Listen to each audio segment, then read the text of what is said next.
Uma obra que teve um papel fundamental na medicina moderna, que revolucionou o transporte do planeta inteiro e que foi responsável pela criação de um novo país. No episódio de hoje, da História das Estruturas, você verá o que foi considerado e ainda é um dos maiores desafios para a engenharia no mundo, o Canal do Panamá. Então, já deixa o like e se inscreve no canal, porque essa história é mais do que épica.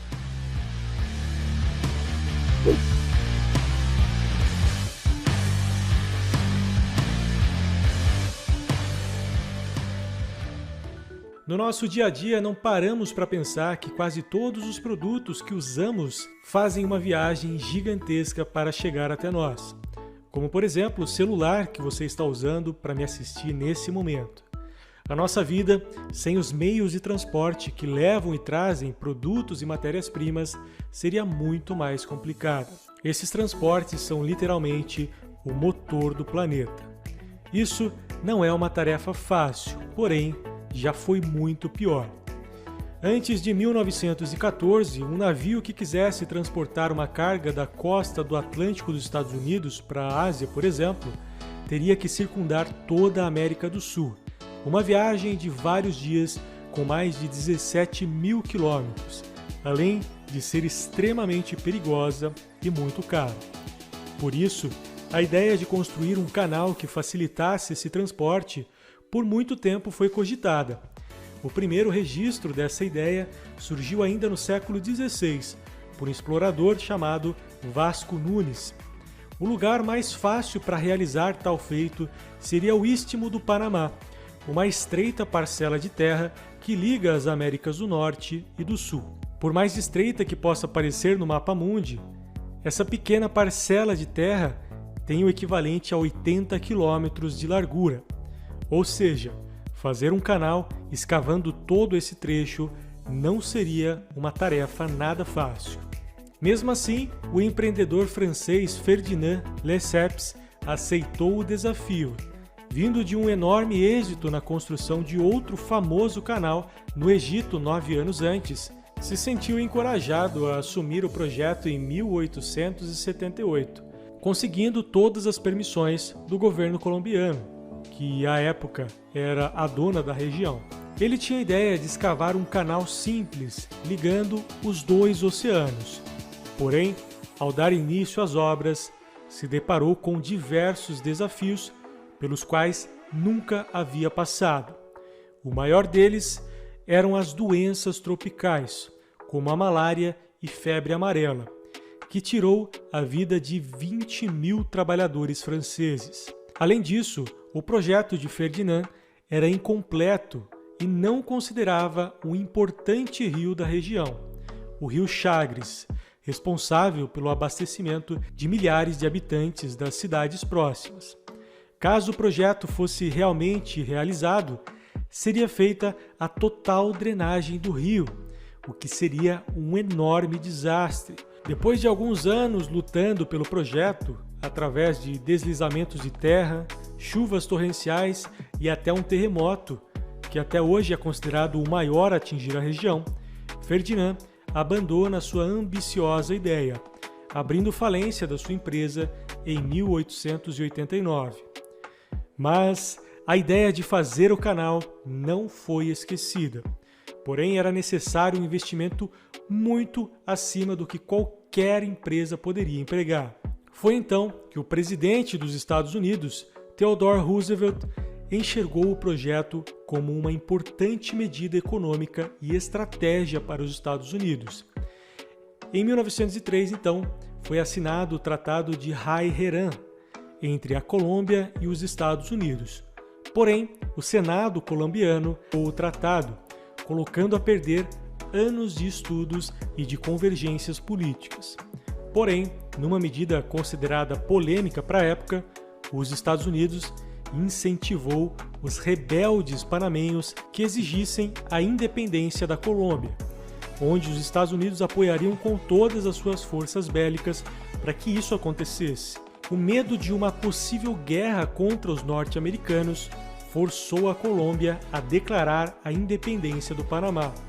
em 3 de novembro de 1903, poucos meses após o tratado ter sido negado. Como retribuição, o mais novo país panamenho permitiu que os Estados Unidos iniciassem os projetos do canal. O engenheiro responsável pelo projeto foi John Stevens, que apesar de nunca ter feito um canal antes, fez importantes avanços. Antes de iniciar qualquer tipo de escavação, ele quis primeiro erradicar as doenças no canteiro de obras, pois o histórico de morte de trabalhadores poderia colocar em risco o projeto antes mesmo de começar. Foi então que incentivou alguns estudos para descobrir o que causava as infecções por malária e febre amarela. Nessa época, não se sabia que os mosquitos eram os principais vetores dessas doenças. Foi então que o médico cubano Juan Carlos Finlay, através de estudos, descobriu que eram transmitidos por esses mosquitos, tornando o tratamento mais fácil, além de permitir a geração de planos sanitários com o objetivo de erradicar a doença, o que foi alcançado com sucesso em 1905. Uma vez vencido esse desafio, agora os engenheiros podiam se concentrar para o principal objetivo. O projeto, diferente da ideia francesa, era ao invés de escavar um canal simples, construir uma espécie de elevador aquático, chamado de eclusa. Essa ideia era muito mais eficaz, pois o tempo de execução seria muito menor, pois não era necessário escavar todo o trajeto dos navios. Mas para fazer ele funcionar, era necessário resolver dois problemas. O primeiro era justamente elevar o nível d'água, para gerar um leito navegável pelos enormes navios. O segundo problema era o rio Chagres, que a essa altura era ainda mais importante para a região. A solução para isso foi construir uma enorme represa, que além de isolar a água doce responsável pelo abastecimento, ainda permitiria um leito navegável para os navios. Esse, com toda certeza, foi um dos maiores desafios, pois essa seria a maior represa já construída. Além de fornecer a água para o sistema de elevação, ainda poderia fornecer a energia elétrica para todo o funcionamento dos sistemas, sendo totalmente autossuficiente. A barragem deu a origem a um enorme lago artificial conhecido como Lago Gatun. Com essa ideia em mente, foi iniciado as escavações do trecho de terra que ainda precisaria ser extraído para a instalação das eclusas. Mesmo com a diminuição de 2/3 do volume de escavação, ele ainda foi 4 vezes maior do que o planejado no projeto inicial. Foram executadas um total de 6 eclusas, 3 do lado Atlântico e 3 do lado Pacífico, tendo uma altura de elevação de 26 metros.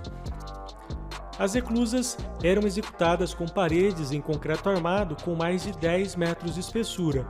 O comprimento das eclusas são de 300 metros com uma largura de aproximadamente 33 metros. As comportas, responsáveis pela contenção de água do sistema de elevação, eram compostas por duas partes, com 20 metros de largura por 20 metros de altura, com mais de 2 metros de espessura. Feitas inteiramente em aço, pesando mais de 700 toneladas cada. Porém, eram controladas apenas por um motor de 56 kW. A água era bombeada e drenada por um sistema complexo de tubos, elevando ou rebaixando os navios, possibilitando o acesso nos dois sentidos. Os navios eram guiados por locomotivas de ambos os lados, para que assim não batessem nas paredes das eclusas. Qualquer choque dos navios podia rasgar o casco, e como muitos dos navios são cargueiros de petróleo, isso poderia gerar um enorme problema ambiental, além de interromper totalmente os trabalhos no canal. Por isso, no Canal do Panamá, é o único lugar no planeta onde o capitão de um navio deve passar o comando da embarcação, pois somente um profissional especializado com pelo menos 5 anos de treinamento é permitido a manobrar a embarcação dentro do canal. O canal cobra uma taxa de cada navio que passa por ele. Os valores podem chegar até $400 mil. O valor é baseado no tamanho da embarcação. O menor valor já cobrado para a travessia do canal foi de 36 centavos de dólar. Esse valor foi pago pelo nadador Richard Halliburton, que atravessou o canal a nado em 1928. Anualmente, mais de 15 mil embarcações atravessam o canal. Travessia essa que pode demorar até 30 horas dependendo do porte da embarcação. Inaugurada em 1914, teve um custo aproximado de 400 milhões de dólares. 43 mil operários trabalharam durante o pico de maior movimentação da obra e demorou 30 anos para ser finalizada. Mas, infelizmente, quase 30 mil pessoas perderam a vida durante a sua construção. Esse sim que é o maior custo dessa obra. Durante os seus primeiros anos de uso, jamais imaginaríamos que um dia as suas dimensões seriam ultrapassadas por um navio.